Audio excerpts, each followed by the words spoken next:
نقطتين بسرعه فيما يخص الزمالك والبنك الاهلي. في اصل المشكله وفي فرع. اصل المشكله مجموعه من القرارات الاداريه الخاطئه اللي ادت الى الشكل والاداء والنتائج السيئه اللي بيمر بيها نادي الزمالك في الفتره الاخيره، واللي كان اخرهم الزمالك والبنك الاهلي، وهزيمه نكراء ومخجله 3-0، وبالمناسبه فوز مستحق وعن جداره للبنك الاهلي. اصل المشكله مجموعه من القرارات الاداريه اللي فرغت نادي الزمالك من اهم نجومه، ولم يتم استقدام نجوم واسماء على نفس المستوى.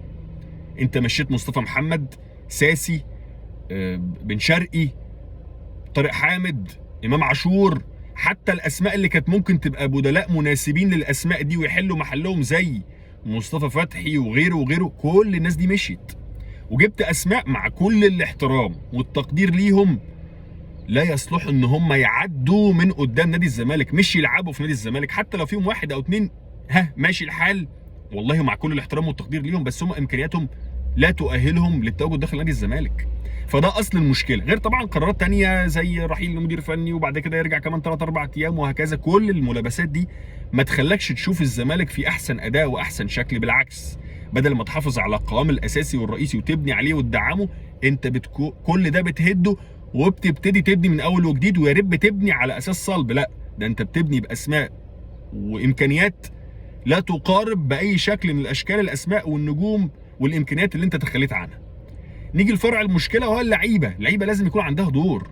الظروف اللي حواليك مش مساعداك تطلع احسن اداء عندك، بس جمهور الزمالك مش منتظر منك تنزل تعمل سيرك، منتظر منك ان انت تنزل تقدم الحد الادنى من الاداء الجيد اللي يليق بالجمهور اللي في الاستاد اللي بيتفرج عليك، والجمهور اللي بيتفرج عليك في التلفزيون بالملايين، وبفانيله واسم نادي الزمالك. وده اللي ما كانش موجود من لعيبه نادي الزمالك في الفتره الاخيره، واخرهم امبارح هزيمه نكراء ومخجله.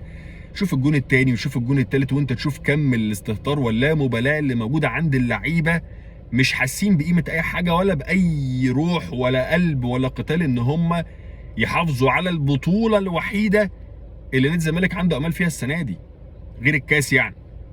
فانت المفروض تبقى عامل في حساباتك كلاعب ان على الاقل نطلع باي بطوله حتى لو مش بطوله قويه، عشان نراضي الجمهور، عشان اثبت انا كلاعب ان انا استحق مكانه اساسيه ودور جوه نادي الزمالك اعوض بيه اللعيبه اللي راحت مع منتخبات اللعيبه الدوليه. لا، انا برضو لعيب كبير وليا دور وليا تواجد وليا اسم جوه النادي، لكن ده كله مش موجود. ده انت قدمت اداء كلمه سيء دي كلمه مهذبه عليه.